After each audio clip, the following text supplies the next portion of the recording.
कैसे हो दोस्तों। राजस्थान सेवा नियम की यात्रा में आप सबका स्वागत है दोस्तों। मैं विक्रांत यादव दोस्तों लाइफलाइन क्लासेस पे आपसे रूबरू होने के लिए आया हूँ। दोस्तों राजस्थान सेवा नियम का अपन ने नियम संख्या 102 तक कंप्लीट कर लिया था। आज की क्लास में अपन दोस्तों नियम संख्या 103 के ए 103 ए बी और सी तीनों देखेंगे। चार नियम देखेंगे, एक तरह से चार नियम हो गए। उसके बाद दोस्तों जैसे जैसे अब अपन आगे बढ़ेंगे तो दोस्तों नियमों की मतलब लेंथ छोटी होती जाएगी और ज़्यादा कुछ समझने का बचेगा नहीं। लेकिन दोस्तों कुछ दोस्तों की शिकायत है। हाँ दोस्तों, मैंने आपको कहा था, दिनेश शर्मा जी कल शिकायत कर रहे थे कि सर आप ऐसे तो बहुत लंबा समय चला जाएगा। दोस्तों मैं 30 से 31 तारीख तक आपका सिलेबस कराना चाह रहा था, लेकिन दोस्तों क्षमा चाहूँगा, मैं 3 दिन में बीच में बहुत डिस्टर्ब हो गया था। तो दोस्तों ऐसी स्थिति में मैं नहीं करा पाया और समय अभाव मेरे पास बहुत बड़ी प्रॉब्लम रहती है दोस्तों, समय नहीं मिल पाता है मुझे। इसके लिए मैं आपसे क्षमा चाहता हूँ दोस्तों। अगर मैं एक क्लास में दोस्तों 2 से ढाई घंटे का समय लगता है तैयार होने में, तो दोस्तों ऐसी स्थिति में मैं अगर आपके लिए 2 क्लासें लेके आता हूँ ना, तो दोस्तों ये मानिएगा 4 से 5 घंटे मेरे लिए निकालना बहुत मुश्किल हो जाएगा, इतना समय। तो दोस्तों सबसे पहले तो अपन दोस्तों मैं ऑफलाइन क्लासेस भी लेता हूँ कहीं पे। तो दोस्तों कुछ समय उसमें चला जाता है, कुछ अपना काम करने में चला जाता है, अपनी ड्यूटी करने में चला जाता है। उसके अलावा दोस्तों बहुत सारी प्रॉब्लम्स होती हैं। तो दोस्तों अब अपन आगे की बातें करते हैं अनावश्यक बातों को छोड़ करके।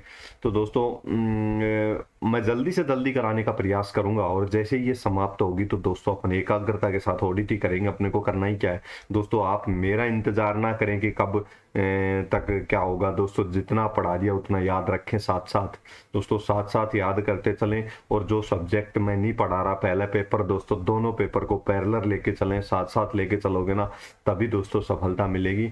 अन्यथा दोस्तों average average 65% marks average maintain करना बहुत मुश्किल हो जाएगा। तो दोस्तों ऐसी स्थिति में दोनों पेपर को साथ लेके चलिएगा और पहले पेपर पे भी अपना पूरा ध्यान रखना। वैसे मेरे पास जीके के लिए क्वेरीज आ रही हैं कि सर जीके कैसे करें, जीके कैसे करें। जीके बहुत बड़ा पोर्शन है, तो दोस्तों मैं आपके लिए जीके के लिए एक शॉर्ट शॉर्ट शॉर्ट तरीके से ऐसी स्थिति बताऊंगा, ऐसी परिस्थिति बताऊंगा, शॉर्ट तरीके से आप जीके को तैयार भी कर सकते हैं। और जीके जैसे ही शॉर्ट तरीके से उस तरीके से तैयार करेंगे और आपका 20 से 22 क्वेश्चन उसमें से मिल भी जाएंगे, तो दोस्तों वो हो गया। और ऑडिट दोस्तों मैं जैसे ही समाप्त करूंगा, जल्दी से जल्दी कोशिश करूंगा अब दोस्तों समाप्त करने की। कल अगर मेरे को समय मिलेगा, जिस दिन भी समय मिलेगा, मैं 2 2 क्लास लेके आके जल्दी से जल्दी इनको निपटा के समाप्त करने का प्रयास करूंगा। फिर अपन ऑडिट प्रारंभ करेंगे। हाँ दोस्तों अब अपन प्रारंभ करते हैं दोस्तों अनावश्यक समय का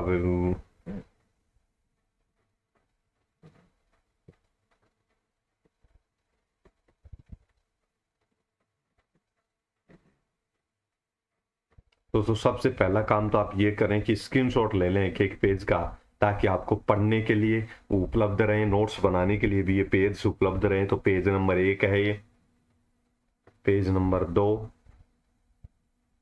page number 3, page number 4, page number 5,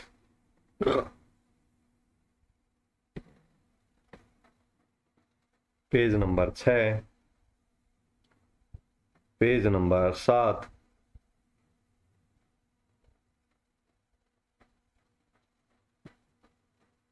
page number 8,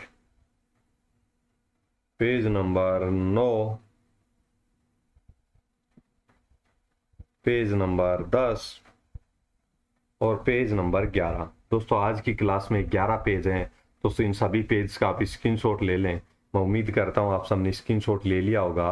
अब एक बार फिर से बोल रहा हूँ, 1 नंबर, पेज नंबर 2, 3, 4, 5, 6, 7, 8, हम्म,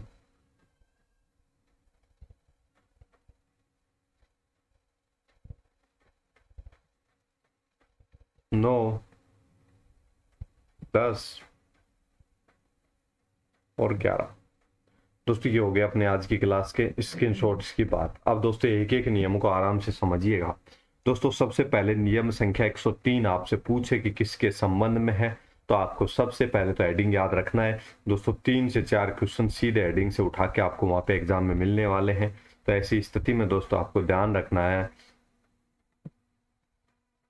सीधे हेडिंग से अगर आपसे क्वेश्चन पूछता है तो दोस्तों 3 से 4 क्वेश्चन आपको एग्जाम में सीधे हेडिंग से मिल जाएंगे। नियम संख्या 103 प्रसूति अवकाश किसके संबंध में है, प्रसूति अवकाश के संबंध में है। यानी कि जब कोई महिला गर्भवती महिला है और उसको जब प्रेगनेंसी पीरियड होता है उसका, तो उस संबंध में है। प्रसूति अवकाश है यानी कि बच्चे को जन्म देने के संबंध में अवकाश मिलता है, उसको आवश्यकता होती है दोस्तों, समय की आवश्यकता होती है और अपनी देख रेख करने के लिए भी आवश्यकता होती है, इसलिए उसको प्रसूति अवकाश मिलता है यानी कि गर्भावस्था के लिए अवकाश मिलता है। और ये प्रसूति अवकाश के अंतर्गत है। नियम संख्या 103 क्या कहता है समझिएगा। कि सबसे पहले तो 2 से कम संतान होनी चाहिए दोस्तों, 2 से अधिक संतान नहीं होनी चाहिए, कम 2 से कम। यानी कि दोस्तों आपको इस चीज का लाभ कब मिलेगा, ये दूसरी संतान तो होने वाली होती है। तो दोस्तों ऐसी स्थिति में एक संतान हो या तो आपको, या आपका 0 संतान हो। दोस्तों अगर एक संतान है, एक बच्चा है आपके पहले से कि मतलब किसी महिला कर्मचारी है राज्य सरकार की कोई, और उसको एक बच्चा पहले से है और दूसरा बच्चा उसको होने वाला है, तो ऐसी स्थिति में दोस्तों उसको प्रसूति अवकाश मिलेगा। अगर अन्यथा उसके 0 बच्चा है, मतलब पहले से कोई बच्चा नहीं है और पहला बच्चा होने वाला है, तो इसलिए उसको प्रसूति अवकाश मिलेगा। लेकिन दोस्तों अगर ये संख्या 2 से अधिक है, पहले से 2 बच्चे हैं और फिर अगर उसको और एक बच्चा के लिए प्रसूति अवकाश की आवश्यकता है, तो दोस्तों ऐसी स्थिति में उसको अवकाश नहीं मिलेगा। तो दोस्तों ये याद रखना, 2 से कम संतान होने पर, 2 से कम संतान होने पर ही प्रसूति अवकाश मिलेगा। एक पॉइंट याद हो गया होगा। नियम संख्या 103 कैसे याद रखेंगे दोस्तों, दोस्तों कितने बच्चे होने चाहिए दोस्तों, या तो एक बच्चा होना चाहिए या 0 बच्चा होना चाहिए। और दोस्तों अगर एक से अधिक बच्चे होंगे तो 2 बच्चे हो जाएंगे, और तो दोस्तों 2 और 1 3 हो गया। इस प्रकार से नियम संख्या 103 को भी याद रख सकते हैं। वैसे ऐसे याद नहीं रखें तो ऐसे भी रख लें, या तो एक बच्चा होना चाहिए या 0 बच्चा होना चाहिए, या तो एक बच्चा होना चाहिए या 0 बच्चा होना चाहिए, सब तब प्रसूति अवकाश मिलेगा। और कितने बच्चे नहीं होने चाहिए, अधिकतम 2 बच्चे होने चाहिए। तो कितने, 3 नहीं होने चाहिए, तो 1 घटा देंगे 3 में से तो 2 बचेंगे, तो 2 बच्चे होने चाहिए। इस प्रकार से अपन कुछ भी बना के याद कर सकते हैं इस नियम को। तो दोस्तों सबसे पहले आपको कुछ भी, जब तक मैंने कुछ बोला समझ में आया नहीं आया छोड़ो, लेकिन दोस्तों नियम संख्या 103 प्रसूति अवकाश के संबंध में ये याद रखना है।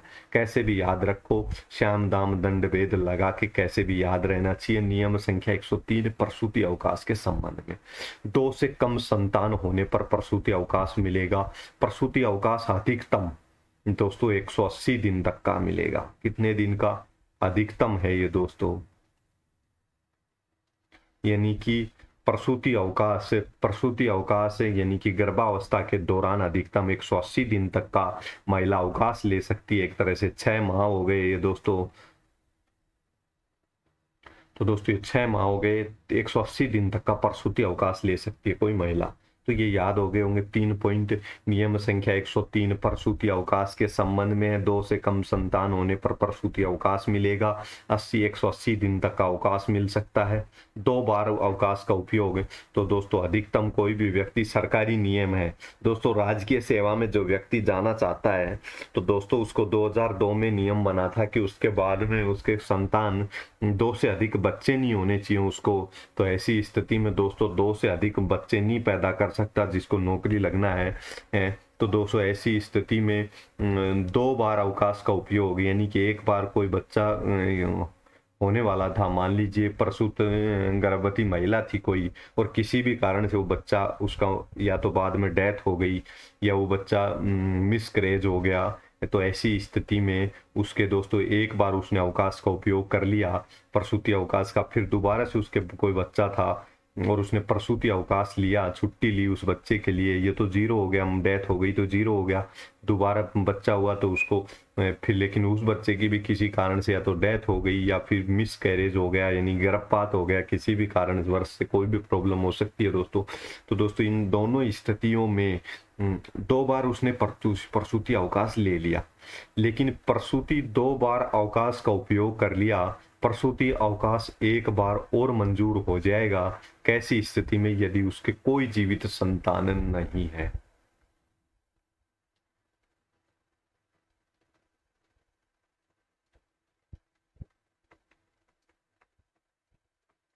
दोस्तों यदि उसके कोई जीवित संतान नहीं है, तो दोस्तों ये क्या कह रहा है समझिएगा। पॉइंट नंबर 2 कह रहा है 2 बार अवकाश का उपयोग, यानी कि किसी महिला ने प्रसूति अवकाश 2 बार ले लिया है।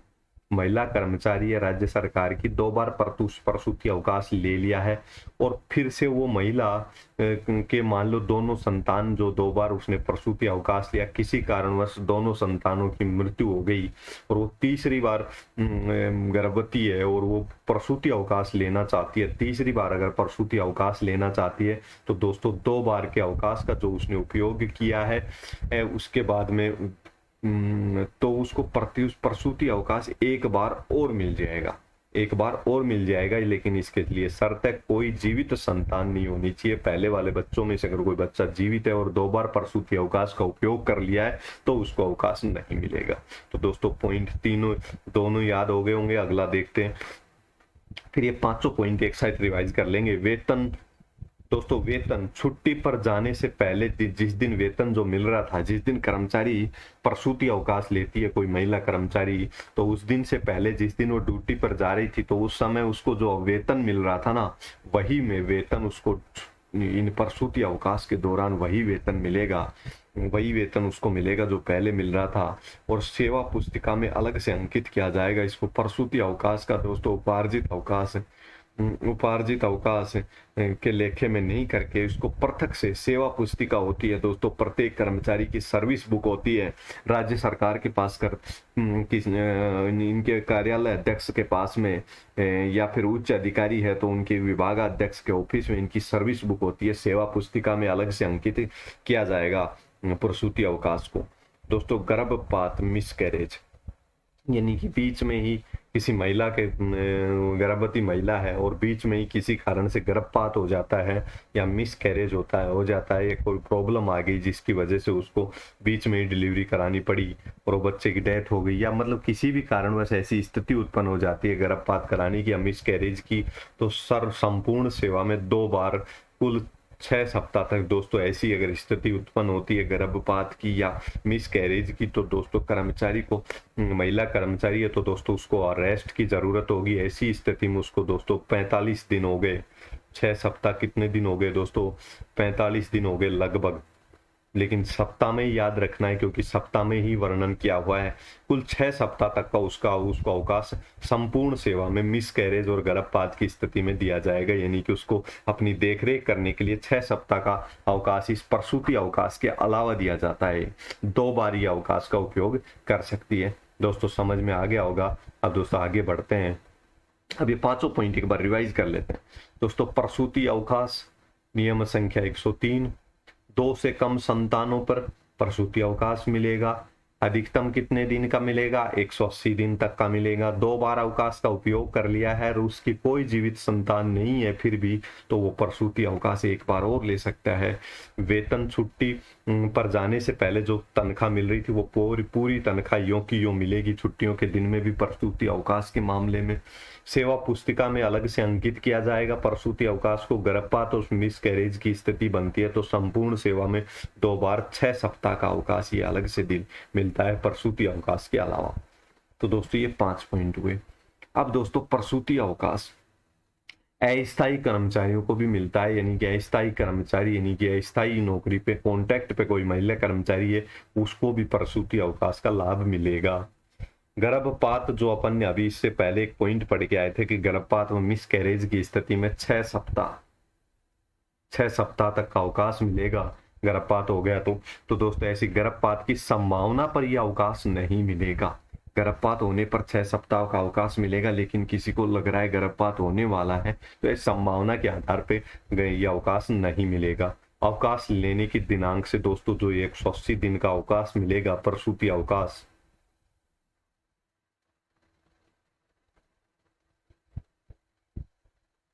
दोस्तों ये जो प्रसूति अवकाश 180 दिन का मिलेगा, इसकी गणना किस दिन से करेंगे? अवकाश लेने की दिनांक से इसकी काउंटिंग करके 180 दिन का अधिकतम अवकाश मिलेगा। अब दोस्तों ये कुछ पॉइंट्स अपन ने देखे, लेकिन दोस्तों मैं रफ स्लाइड बनाते समय कुछ और पॉइंट्स रह गए हैं, वो अपन इसमें देख लेते हैं फिर स्लाइड में से। तो दोस्तों ये नियम संख्या ये अपन यहाँ पढ़ चुके हैं।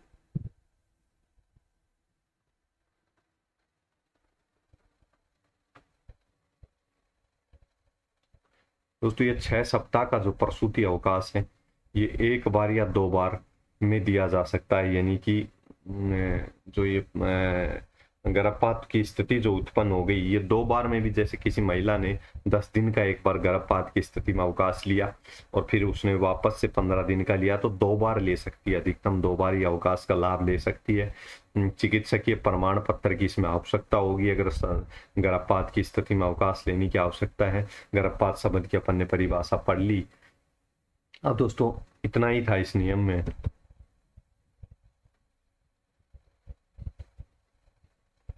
अब दोस्तों पितृत्व अवकाश, दोस्तों महिला को बच्चे के जन्म पर जब अवकाश मिल रहा है तो दोस्तों पिता को पिता बनने पर भी अवकाश मिलेगा। तो दोस्तों ये प्रावधान है, आपको याद रखना है, इस सेवा में आपको काम आएंगे। नियम संख्या 103 ए, नियम संख्या 103 तो गर्भावस्था के समय जो प्रसूति अवकाश मिलता है उसके संबंध में था। नियम संख्या 103 ए किसके संबंध में दोस्तों? ये पितृत्व अवकाश के संबंध में, यानी पिता बनने पर जो अवकाश मिलता है उसके संबंध में है। बच्चे के जन्म से 15 दिन पहले से लेकर 3 माह तक, यानी मान लीजिए कोई पुरुष कर्मचारी है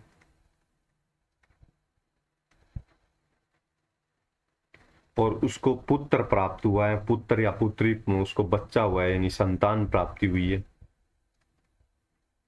संतान प्राप्ति हुई है दोस्तों, कोई पुरुष कर्मचारी और संतान की उसको प्राप्ति हुई है, तो दोस्तों उसको पितृत्व अवकाश मिलेगा, यानी कि पिता बनने का अवकाश मिलेगा। नियम संख्या 103 में इसका वर्णन है। तो बच्चे के जन्म से वो अवकाश, ये अवकाश कब ले सकता है दोस्तों? बच्चे के जन्म से 15 दिन पहले से, यानी कि जब बच्चे का जन्म होने वाला है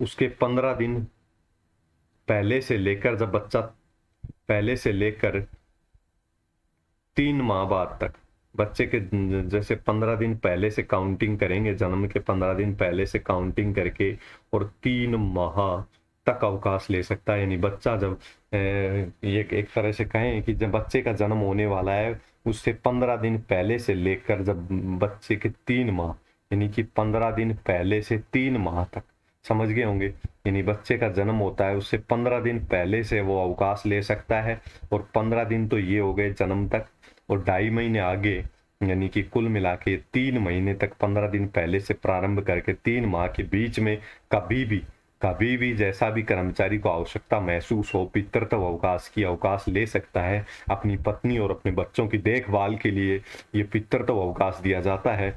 तो दोस्तों बच्चे के जन्म से 15 दिन पहले से 3 माह तक ये अवकाश लिया जा सकता है। 15 दिन का 2 बार दिया जा सकता है।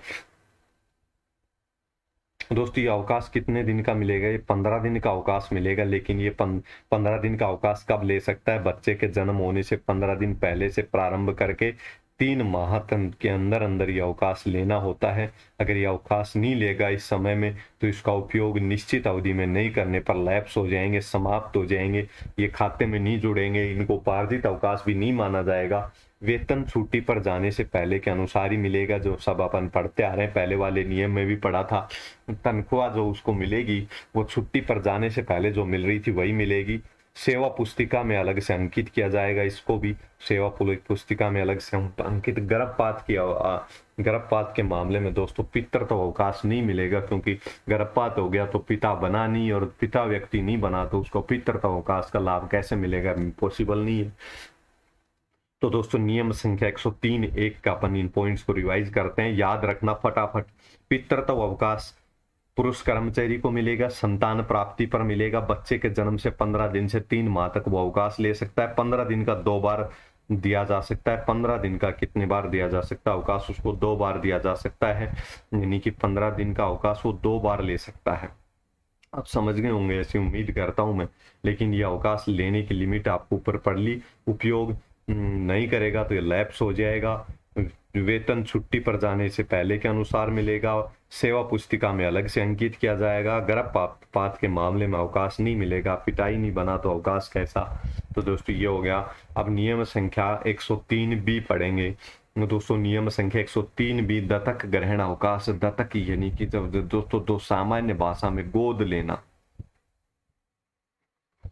जब दोस्तों अपने गांव में या अपने शहरों में जब किसी परिवार में किसी व्यक्ति को संतान प्राप्ति नहीं होती है तो दोस्तों वो अपने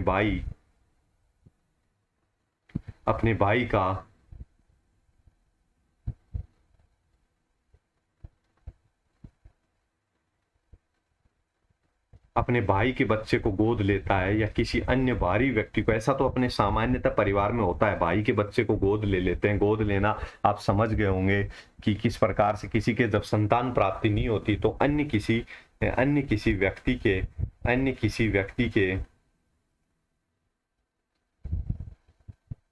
के बच्चे को अपना लेना।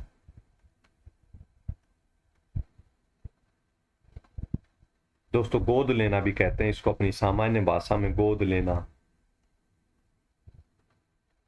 गोद लेना बोले या दत्तक ग्रहण कर अवकाश, दत्तक पुत्र ग्रहण यानी दत्तक बच्चा ग्रहण करने का अवकाश कह सकते हैं। दत्तक ग्रहण अवकाश ये दोस्तों कैसा अवकाश है, ये जब किसी व्यक्ति को संतान की प्राप्ति नहीं होती है और दोस्तों वो किसी किसी व्यक्ति के बच्चे को अपना लेता है, उसको अपना बना लेता है, उसको गोद ले लेता है, उसको दत्तक यानी पुत्र या पुत्री को ग्रहण कर लेता है। तो ऐसी स्थिति में उसको दत्तक ग्रहण अवकाश मिलता है। 103 बी में वर्णन है महिला कर्मचारी 2 से कम है संतान। तो दोस्तों ये दत्तक ग्रहण अवकाश किसको मिलेगा, केवल महिला कर्मचारी को मिलेगा।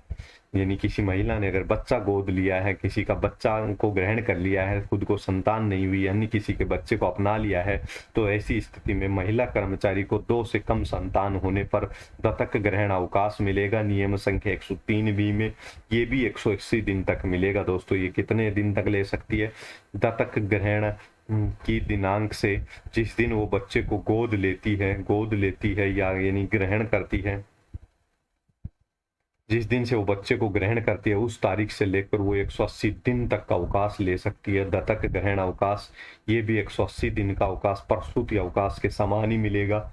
सेवा पुस्तिका में इसको भी अलग से दिखाया जाएगा। वेतन पूर्वानुसार जो वेतन अपन पढ़ते आ रहे हैं कि पहले जो वेतन मिल रहा था कर्मचारी को अवकाश पर जाने से पहले वही वेतन मिलेगा। तो ये दोस्तों दत्तक ग्रहण अवकाश हो गया। अब दोस्तों अपन नियम संख्या 103 सी, तो ये दोस्तों ये देखभाल के लिए, बच्चों की देखभाल के लिए अलग से अवकाश देती है राज्य सरकार। और ये दोस्तों नियम संख्या 103 सी में है। दोस्तों 2020 में 2018 में ये प्रावधान किया गया था प्रथम बार, और 2020 में इसकी अवधि को बढ़ा के 720 दिन किया गया।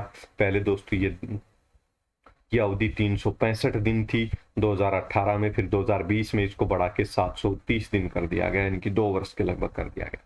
तो दोस्तों बच्चा देखभाल अवकाश, बच्चा देखभाल के लिए अवकाश आपसे पूछे तो ABC, दोस्तों ABC यानी कि नियम संख्या 103 सी में मिलेगा। सेवा काल में पूरी नौकरी में बच्चों की देखभाल के लिए कोई व्यक्ति 730 दिन तक अवकाश ले सकता है। दोस्तों आपको कुछ लोगों को तो सरप्राइज हो रहा होगा, ये अवकाश आप पहली बार सुन रहे हैं कि बच्चे की देखभाल के लिए भी सरकारी कर्मचारी को छुट्टियां मिलती हैं।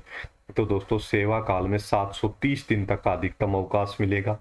ये बच्चा की देखभाल के लिए ये महिला कर्मचारी को ही मिलेगा या फिर एकल पुरुष कर्मचारी है। एकल पुरुष कर्मचारी का मतलब आप समझिए किसी की पत्नी की मृत्यु हो गई है और उस पुरुष कर्मचारी को ही अपने बच्चों की देखभाल करनी पड़ती है ऐसी स्थिति में, या फिर किसी व्यक्ति ने बच्चा गोद ले रखा है और उसने शादी नहीं की तो वो एकल पुरुष कर्मचारी हो गया, तो एकल पुरुष कर्मचारी को और महिला कर्मचारी को दोनों को बच्चा देखभाल अवकाश मिलता है। बच्चों की सेवा काल में कितने, पूरी नौकरी के अंतर्गत 730 दिन तक ये अवकाश ले सकते हैं। 730 दिन का अवकाश बच्चों की देखभाल के लिए। दोस्तों ये मोस्ट है, यहाँ से क्वेश्चन उठा सकता है। दो सबसे बड़े बच्चों के मामले में, यानी कि अधिकतम 2 बच्चों के मामले में यह अवकाश मिलेगा। सबसे बड़े बच्चों के लिए मिलेगा। 18 वर्ष से कम आयु के होने चाहिए। दोस्तों जब तक उस महिला कर्मचारी या एकल पुरुष कर्मचारी के बच्चे जब तक 18 वर्ष की आयु के हैं तभी तक ये अवकाश ले सकता है। दोस्तों मेरी बात पर ध्यान देना, कोई महिला कर्मचारी, एकल पुरुष कर्मचारी जिसके बच्चे 18 साल से कम आयु के हैं, तब तक ये देखभाल अवकाश लिया जा सकता है। 18 वर्ष से अधिक आयु के बच्चे होने पर यह अवकाश नहीं लिया जाएगा। तो दोस्तों 2 बच्चों के मामले में मिलेगा, 18 वर्ष से कम की आयु तक मिलेगा। 1/6/2001 को क्या किया गया था, भारत सरकार के दोस्तों, ये 1/6/2001 को क्या किया गया, भारत सरकार के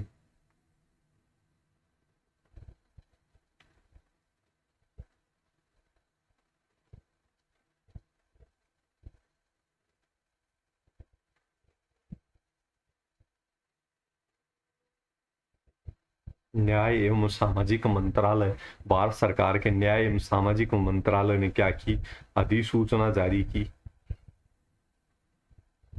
एक अधिसूचना जारी करके क्या कहा, 1/6/2001 को एक अधिसूचना जारी की। भारत सरकार के न्याय एवं सामाजिक मंत्रालय ने अधिसूचना जारी करके क्या कहा, 40% से अधिक निःसशक्त बच्चे, यानी कि जिनमें बच्चों में डिसेबिलिटी 40% से अधिक है, यानी कि जिनके मतलब कि जिनको हाथ पैर 40% से अधिक उसके शरीर के अंग काम नहीं करते हैं, ऐसे बच्चों के मामले में ये देखभाल अवकाश उसके पिताजी एकल पुरुष कर्मचारी है या उसकी माता सरकारी कर्मचारी है, तो उसको दोस्तों बच्चों के देखभाल के लिए अवकाश मिलेगा। उसके मामले में ये 20 वर्ष तक के, जब तक उसका बच्चा होगा, 40% से अधिक निःसशक्त बच्चा है तो ऐसी स्थिति में 20 वर्ष तक ये इस अवकाश का, बच्चों की देखभाल के अवकाश का उपयोग कर सकता है। तो दोस्तों ये नियम संख्या 103C पढ़ा। दोस्तों इसमें सबसे पहले तो आपसे सीधा पूछ सकता है, नियम संख्या 103C किसके संबंध में है, बच्चों की देखभाल अवकाश के संबंध में है। सेवा काल में अधिकतम कितने दिन का ये अवकाश लिया जा सकता है, तो दोस्तों ये 730 दिन का लिया जा सकता है। 2 बड़े बच्चों के मामले में मिलेगा, केवल महिला कर्मचारी या एकल पुरुष कर्मचारी को है देखभाल, तो दोस्तों बच्चों की महिला कर्मचारी करती है, या किसी के माता नहीं है तो उसका पिता करेगा, तो एकल पुरुष कर्मचारी को मिलेगा। 18 वर्ष से कम आयु तक के बच्चे रहेंगे तब तक ये अवकाश कभी भी ले सकते हैं। पूरी सेवा काल में अधिकतम 730 दिन का अवकाश मिलेगा। ये एक बच्चे पे 730 दिन, दूसरे पे 730 दिन, इस प्रकार से व्यवस्था है।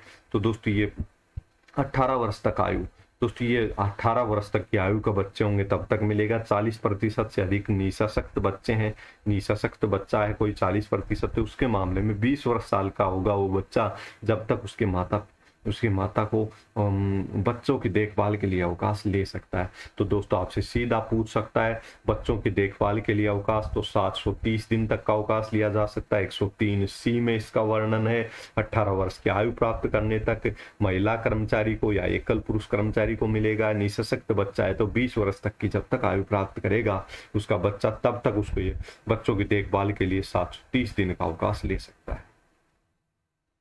दोस्तों ये बच्चा देखभाल अवकाश क्यों दिया जाता है, दोस्तों ये इसलिए दिया जाता है कि बच्चों की शिक्षा के लिए व्यवस्था करने के लिए छुट्टी ले सके, बच्चों की देखभाल के लिए छुट्टी ले सके, बच्चे के बीमार होने पर छुट्टी ले सके, इसलिए बच्चा देखभाल अवकाश मिलता है।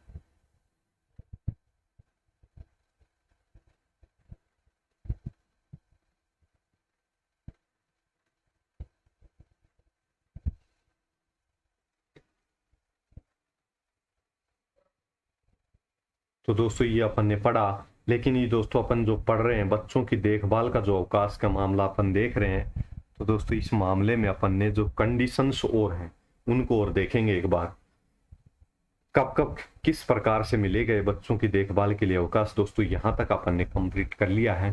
अब देखिए, इस नियम के अधीन चाइल्ड केयर अवकाश की स्वीकृति निम्नलिखित शर्तों के अधीन होगी। चाइल्ड केयर अवकाश यानी कि बच्चों की देखभाल का जो अवकाश मिलेगा उसकी निम्नलिखित शर्तों के अधीन मिलेगी स्वीकृति। यानी प्रथम 365 दिन का अवकाश वेतन अवकाश पर जाने से ठीक पूर्व हरित वेतन के 100% के बराबर हकदार होगा। यानी दोस्तों जो अपन पढ़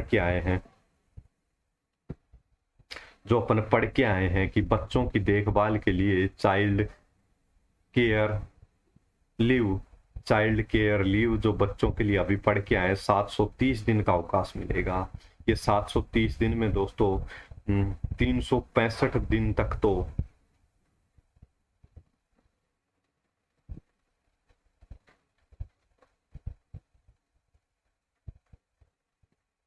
पूरा मिलेगा दोस्तों। 365 दिन तक तो पूरा वेतन मिलेगा। दोस्तों कहाँ गया पता नहीं, एक मिनट।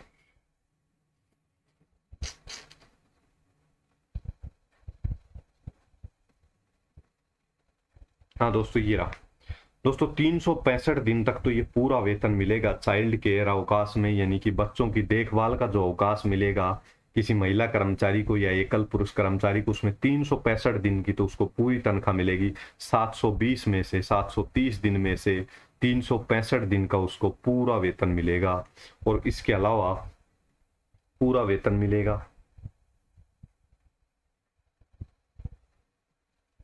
इसके अलावा अगले दोस्तों 730 दिन का टोटल मिल रहा है। 365 दिन घटाएंगे तो 365 दिन बचेंगे, तो 365 दिन का तो पूरा वेतन मिलेगा इसमें। और 80% मिलेगा। बचे हुए 300 दिन में 80% वेतन मिलेगा उसको। यानी 20% वेतन में कटौती होगी अगले इस अवकाश में 365 दिन में। चाइल्ड केयर लीव अवकाश का संयोजन अन्य किसी भी प्रकार के, दोस्तों ये अपन सभी नियमों में अवकाश के संबंध में सभी नियमों में पढ़ते आ रहे हैं कि चाइल्ड केयर अवकाश का संयोजन चाइल्ड केयर लीव अवकाश किसी भी अवकाश के साथ में लिया जा सकता है। ये उपार्जित अवकाश के साथ में भी लिया जा सकता है। मान लीजिए कोई कर्मचारी 70 दिन का चाइल्ड केयर लीव अवकाश ले ले प्लस 15 दिन का उपार्जित अवकाश ले ले और वो 85 दिन तक छुट्टी पे रह सकता है, तो किसी भी अवकाश के साथ इस अवकाश का उपयोग किया जा सकता है। चाइल्ड केयर अवकाश के लिए आवेदन पत्र आवश्यक स्वीकृति प्राधिकारी के समय रहते स्वीकृति हेतु प्रस्तुत करना होगा। अगर चाइल्ड केयर लीव अवकाश लेना है यानी कि चाइल्ड केयर अवकाश लेना है, बच्चों की देखभाल के लिए अवकाश लेना है, तो दोस्तों क्या करना होगा, सक्षम प्राधिकारी या जिसको अवकाश स्वीकृत करने की क्षमता है उसके सामने प्रार्थना पत्र देना होगा। पहले अवकाश स्वीकृत कराना होगा फिर छुट्टी पे जा सकता है। ऐसा नहीं है छुट्टी से आकर के ये कहे कि मेरे चाइल्ड केयर लीव का अवकाश में एडजस्ट कर दीजिए वो छुट्टी, ऐसा नहीं होगा। पहले स्वीकृति लेके जाना पड़ेगा। स्वीकृति नहीं मिलेगी तो चाइल्ड केयर अवकाश का उपयोग नहीं कर सकता। किसी भी परिस्थिति में अवकाश स्वीकर्ता प्राधिकारी के पूर्व अनुमोदन के बिना संतान देखभाल अवकाश पर नहीं जा सकते। कि किसी भी स्थिति में दोस्तों अवकाश पहले स्वीकृत कराए बिना अवकाश पे नहीं जा सकते। चाइल्ड केयर लीव अवकाश बच्चों की देखभाल के अवकाश पर नहीं जा सकता कोई भी कर्मचारी। पहले से उपयोग किए जा रहे अवकाश को किसी भी परिस्थिति में चाइल्ड केयर अवकाश में संपरिवर्तित नहीं किया जाएगा। यानी कि दोस्तों पहले से छुट्टी पे चल रहा है और आकर के एप्लीकेशन देता है और अपने अवकाश की प्रकृति बदलने का अपन ने अधिकार पहले पढ़ के आए कि कोई भी कर्मचारी को अपने अवकाश की छुट्टी से वापस आकर प्रकृति बदलवा सकता है। उपार्जित अवकाश पे गया था और वो एप्लीकेशन देके उसको अर्ध वेतन अवकाश में परिवर्तित करवा सकता है, असामान्य अवकाश में भी परिवर्तन करा सकता है। तो दोस्तों ऐसा नहीं है। इस मामले में चाइल्ड केयर अवकाश के मामले में अवकाश की प्रकृति को परिवर्तित एक तरह से नहीं करवा सकता। यानी कि पहले से उपयोग कर रहा है और उपयोग किए गए अवकाशों पर आकर के चाइल्ड केयर लीव में परिवर्तित नहीं करवा सकता। चाइल्ड केयर अवकाश में बदलवा नहीं सकता। एक कैलेंडर वर्ष में अधिकतम 3 बार तक दिया जा सकता है। यानी कि एक वर्ष में कोई कर्मचारी 3 बार ये अवकाश ले सकता है। जैसे 70 दिन का और 50 दिन का, इस प्रकार वो 3 बार अवकाश ले सकता है जैसे जैसे उसको जरूरत पड़े। अधिकतम 3 बार 20-20 दिन का लेगा तो भी वो 3 बार ले सकता है। 365 दिन का अधिकतम अवकाश पे पूरा वेतन मिलेगा और अगले 365 दिन पे उसको 80% वेतन मिलेगा। अधिकतम एक कैलेंडर वर्ष में 3 बार अवकाश स्वीकृत करा सकता है। मान लीजिए किसी कर्मचारी ने ऐसे समय पे अवकाश लिया कि उसका इस कैलेंडर वर्ष में भी अवकाश है और अगले कैलेंडर वर्ष में भी अवकाश है, यानी कि कैलेंडर वर्ष होता है दोस्तों दिसंबर, यानी नवंबर में वो अवकाश पे गया और 70 दिन का अवकाश ले लिया, तो दोस्तों उसका अवकाश जनवरी तक जाएगा, यानी कि अगले कैलेंडर वर्ष में उसका अवकाश गया। तो ऐसी स्थिति में दोस्तों इसकी गणना जब करेंगे अधिकतम 3 बार की, तो दोस्तों इसको जिस वर्ष में अवकाश उसका प्रारंभ होता है उस वर्ष में इसकी काउंटिंग की जाएगी कि कितनी बार अवकाश लिया है, उसकी काउंटिंग उस अवकाश के जिस वर्ष में अवकाश प्रारंभ होता है उस वर्ष में गिना जाएगा। यदि अब इस लाइन को ध्यान से सुनना, यदि कोई अवधि एक कैलेंडर वर्ष में शुरू होकर दूसरे वर्ष में समाप्त होती है तो उस कैलेंडर वर्ष में जिसमें प्रारंभ किया था में ही गिना जाएगा उस अवकाश को। यह अवकाश एक कर्मचारी को एक समय में 5 दिन से कम स्वीकृत नहीं होगा।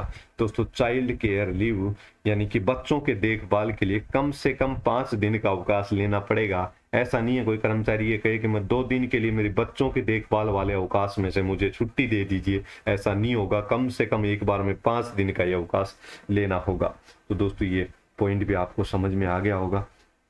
दो प्रशिक्षणाधीन प्रशिक्षणार्थी को यह अवकाश देनी है, चाइल्ड केयर अवकाश देनी है। विशेष परिस्थिति में वित्त विभाग की स्वीकृति से दिए जा सकते हैं, सामान्यतः नहीं मिलेगा।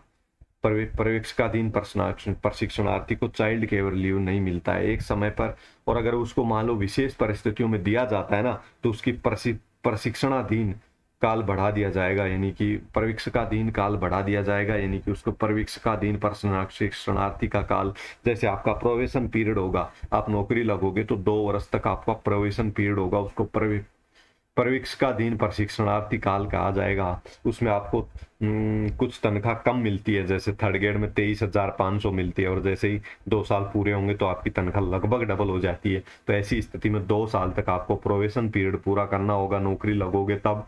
तो उस काल में आपको ये बच्चों की देखभाल का अवकाश नहीं मिल सकता। एक समय पर कार्यालय के कुल कर्मचारियों की संख्या के 20%, मान लो किसी ऑफिस में 100 कर्मचारी काम कर रहे हैं तो केवल चाइल्ड केयर लीव पर बच्चों की देखभाल के अवकाश पर 30 कर्मचारी छुट्टी मांगने आएंगे तो नहीं मिलेगी, केवल 20% कर्मचारियों को छुट्टी मिल सकती है, यानी 20 कर्मचारी चाइल्ड केयर लीव पर एक साथ जा सकते हैं। 20% कर्मचारी, इससे अधिक एक कार्यालय के कर्मचारी चाइल्ड केयर लीव पर नहीं जा सकते। एक अवकाश की देयता उपार्जित अवकाश के देय के समान मानी जाएगी। दोस्तों 730 दिन का जो ये अवकाश मिल रहा है, इसमें जो वेतन मिलेगा वो पूरा जो वेतन मिलेगा, इसमें दोस्तों 120 दिन के समान उपार्जित अवकाश के समान देयता मानी जाएगी। 120 दिन तक एक समय पर सामान्य देखभाल के लिए अब दोस्तों अधिकतम 120 दिन तक एक समय में अवकाश ले सकता है। बच्चे को कोई गंभीर बीमारी है, टीबी है, कैंसर है, मानसिक रोग है, लेप्रोसी है, तो ऐसी कोई गंभीर बीमारी है तो वो दोस्तों अधिकतम 300 दिन तक का भी अवकाश ले सकता है।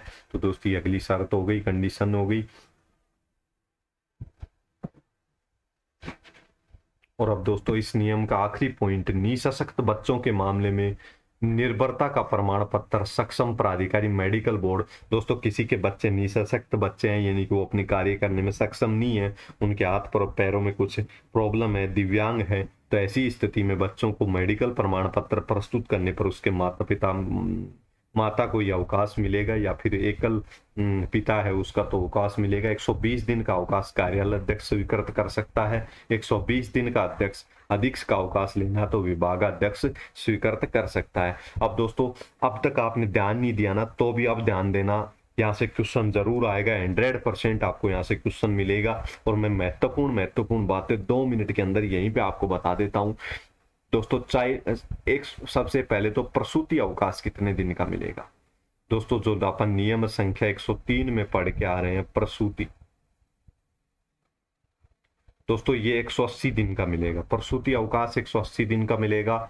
103A में अपन पढ़ के आ रहे हैं पितृत्व अवकाश, पिता बनने पे जो अवकाश मिलता है। तो दोस्तों ये अवकाश पिता बनने पर अधिकतम 15 दिन का अवकाश एक बार मिलेगा, 2 बार ले सकता है। ये 30 दिन का हो गया एक सेवा काल में, ये अधिकतम अवकाश मिल सकता है। अब 103B पढ़ के आ रहे हैं अपन, दत्तक ग्रहण। दोस्तों ये किसको मिलेगा, बच्चा गोद लेने पर महिला कर्मचारी को मिलेगा, ये भी 180 दिन का मिलेगा। और अब 103 दोस्तों 103C पढ़ के आ रहे हैं, और यह अवकाश है देखभाल अवकाश, चाइल्ड केयर लीव, बच्चों की देखभाल के लिए। तो बच्चों की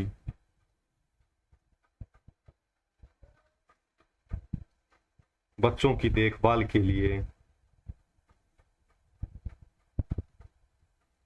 बच्चों की देखभाल के लिए दोस्तों ये 730 दिन अधिकतम कर्मचारी ले सकता है कोई भी कर्मचारी 730 दिन तक ये बच्चों की देखभाल के लिए चाइल्ड केयर लीव ले सकता है। 730 दिन अधिकतम ले सकता है। एक समय में 120 दिन अधिकतम अधिकतम ले सकता है। यदि बच्चों को कोई बीमारी हो गई तो 300 दिन तक अधिकतम ले सकता है। कैंसर या गंभीर बीमारी है, कोई टीबी या कैंसर गंभीर जैसी कोई गंभीर बीमारी है, 300 दिन तक, अन्यथा वो 120 दिन तक अधिकतम ले सकता है। तो दो स्थिति तो ये हो गई। और अब ये 730 दिन का अवकाश है, मिनिमम 5 दिन का अवकाश लेना होगा। एक साल के अंतर्गत वो 3 बार अवकाश स्वीकृत करा सकता है। चाइल्ड केयर लीव अवकाश 3 बार स्वीकृत करा सकता है। तो दोस्तों इस प्रकार से बच्चे जब तक 18 वर्ष की आयु पूरी नहीं करे तब तक ये स्वीकृत करा सकता है। निःसशक्त बच्चे हैं 40% से अधिक, तो दोस्तों वो 20 वर्ष की आयु तक ये अवकाश स्वीकृत करा सकता है, बच्चों की देखभाल के लिए अवकाश। तो दोस्तों आज की क्लास शानदार रही होगी। मैं उम्मीद करता हूँ आप सबको एक एक पॉइंट समझ में आया होगा। दोस्तों जब आप जल्दी से जल्दी अपन राजस्थान सेवा नियम की यात्रा को समाप्त करने का प्रयास करेंगे। दोस्तों राजस्थान जीके की जिन जिन स्टूडेंट्स को समस्या आ रही है उनके लिए दोस्तों मैं एक शॉर्ट वीडियो दोस्तों 5 से 7 मिनट का, दोस्तों मैं आपका ज़्यादा समय व्यय नहीं करना चाहता, 5 से 7 मिनट का शॉर्ट वीडियो आपको जल्दी ही मिलेगा ताकि आप को पता लगे कि आप राजस्थान जीके को शॉर्ट तरीके से कैसे तैयार कर सकते हैं। और 25 में से दोस्तों मैं ज्यादा तो नहीं कह सकता, लेकिन 20 क्वेश्चन, 25 में से 20 क्वेश्चन आपको हूबू आपके उस पढ़े हुए में से मिल जाएगा। ऐसा शानदार तरीका बताऊंगा राजस्थान जीके के संबंध में, क्योंकि दोस्तों क्वेरीज आ रही थी मेरे पास व्हाट्सएप पे, बहुत सारे स्टूडेंट्स के मैसेज आ रहे थे। धन्यवाद दोस्तों।